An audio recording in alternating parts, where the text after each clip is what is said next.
अगर ये 3 संकेत मिले तो समझ लेना तुम्हारी यादें उस स्त्री को सोने नहीं दे रही।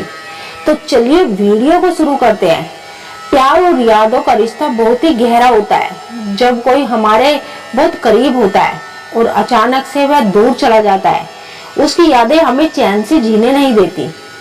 खास करके तब जब कोई स्त्री किसी पुरुष को दिल से चाहती है और वह पुरुष उसके दिल का हिस्सा बन चुका होता है, तो उसकी यादें एक गहरे जख्म की तरह रह जाती है।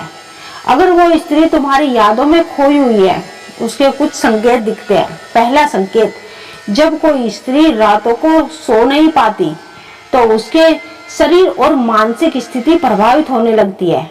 वो पहले से ज्यादा चिड़चिड़ी हो जाती है, पहले से ज्यादा आप पर गुस्सा करती है, आपसे नाराज होने लगती है। उसकी आंखों में छिपा दर्द ये बताता है कि तुम्हारी यादें उसे बहुत परेशान कर रही है, उसे सोने नहीं दे रही।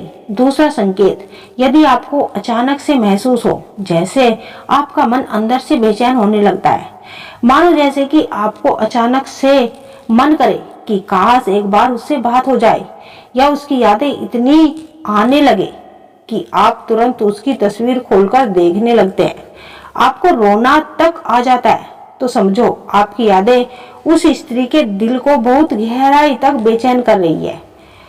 उसके बाद ही उसकी भावनाएं आपको प्रभावित कर रही है। तीसरा संकेत, जब किसी को किसी की बहुत याद आती है तो वो अपनी भावनाओं को छिपाने की कोशिश करता है, लेकिन दिल की बातें ज्यादा देर तक छिपी नहीं रह सकती।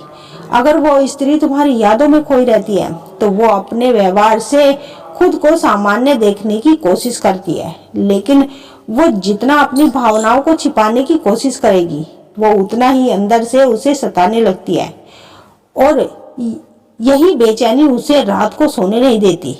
जब किसी की यादें बहुत गहरी होती है तो उससे जुड़ी चीजें सामने आने लगती है, जैसे उसका सोशल मीडिया, उसकी प्रोफाइल चेक करना, आपकी पोस्ट को लाइक करना या आपकी स्टोरी को बार बार देखना। ये सब संकेत बताते हैं कि वो आपकी यादों में बेचैन है, वह आपको याद करके दिन रात तड़प रही है और उसकी यादें आपको चैन से सोने नहीं दे रही। यही यादों का सिलसिला एक टेलीपैथिक कनेक्शन बन जाता है, जो कि दोनों के बीच की दूरी को कम करता है।